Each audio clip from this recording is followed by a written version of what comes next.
దుర్మార్గమైన కార్యక్రమాలు మీరు చేసి దేవుళ్ల పైన దాడులు చేసి అడ్డొచ్చిన వాళ్ళ పైన కేసులు పెట్టి ఇష్ట ప్రకారం చేసే పరిస్థితికి వచ్చారు. ఇక్కడ ఇంకోటి రాస్తాడు నా మీద. The inaction of mister Naidu for the period of 2 months conveys that he did not believe that the ghee was adulterated physically with animal fat, and the finding of questionable quality was made in the process of routine checks as per the protocol. Totally confused. ఈ letter చదివితే అతనే ఎన్నో contradictions రాసుకునే పరిస్థితికి వచ్చి therefore the allegation made by Mr. Naidu is purely an irresponsible statement and blatant lie made to the people political needs, political ends. అంటే ఏ విధంగా మాట్లాడుతున్నాడు ఒక పద్ధతి లేకుండా అనేదానికి ఇవన్నీ ఉదాహరణలు. ఫైనల్ గా మీరు ఒకసారి చూస్తే ఇతని బిహేవియర్ చూస్తే నా మీద ప్రధానమంత్రి రాసిన దాంట్లో, Sir, Mr. Naidu, a pathological and habitual liar,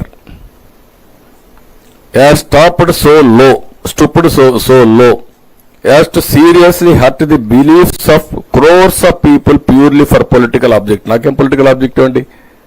93% గెలిపించారు, అందరం గెలిచాం, 100 రోజులు కూడా కాలేదు. His actions have indeed lowered not only the stature of the chief minister but that of everyone in public life, and also sanctity of the world-renowned TTD and its practices. Sir, the entire country looks to you at this crucial juncture.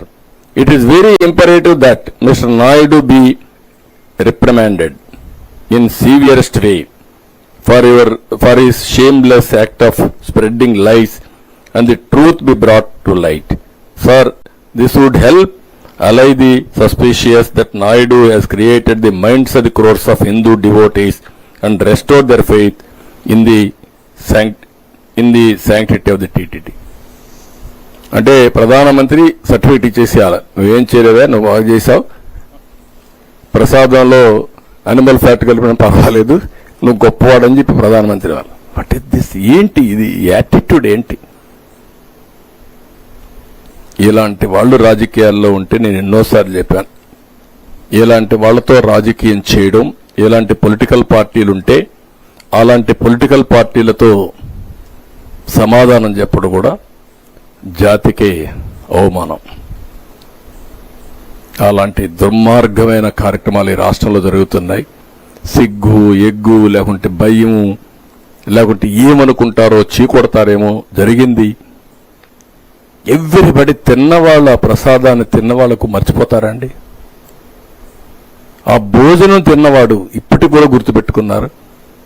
దేవుని దగ్గరకు వచ్చిన వాళ్ళు ఎన్ని ఇబ్బందులు పడ్డారండి.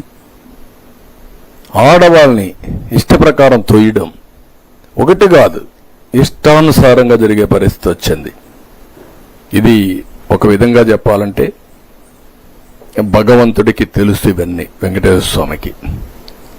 ఆయన కాపాడుకోగలుగుతాడు. ఆయన పవిత్రతను ఎవ్వడూ మలినం చేయలేడు. మనం మలినం చేస్తున్నామనుకుంటే ఆ మలినం చేయాలనే ప్రయత్నం చేసే ఎవరైనా సరే పనిష్మెంట్ తీసుకోవాల్సిందే. దాంట్లో నాకేం సెకండ్ థాట్స్ లేదు. కానీ ఒక ప్రభుత్వ అధినేతగా ఒక ప్రభుత్వం చేయవలసిన బాధ్యత, అది వెంకటేశ్వర స్వామి మా దగ్గర చేపిస్తున్నాడు. అందుకని 2 రోజులు నేను అన్ని స్టడీ చేశాను. ఈఓ దగ్గర నుంచి రిపోర్ట్ తెప్పించాం. 3-4 టైమ్స్ మేము మీటింగ్లు పెట్టుకున్నాం. నేను కేంద్రంలో ఉండే మంత్రులు కానీ వాళ్ళతో కూడా మాట్లాడాను. అదే సమయంలో ఇక్కడుండే మిత్రపక్షాలతో మాట్లాడాను.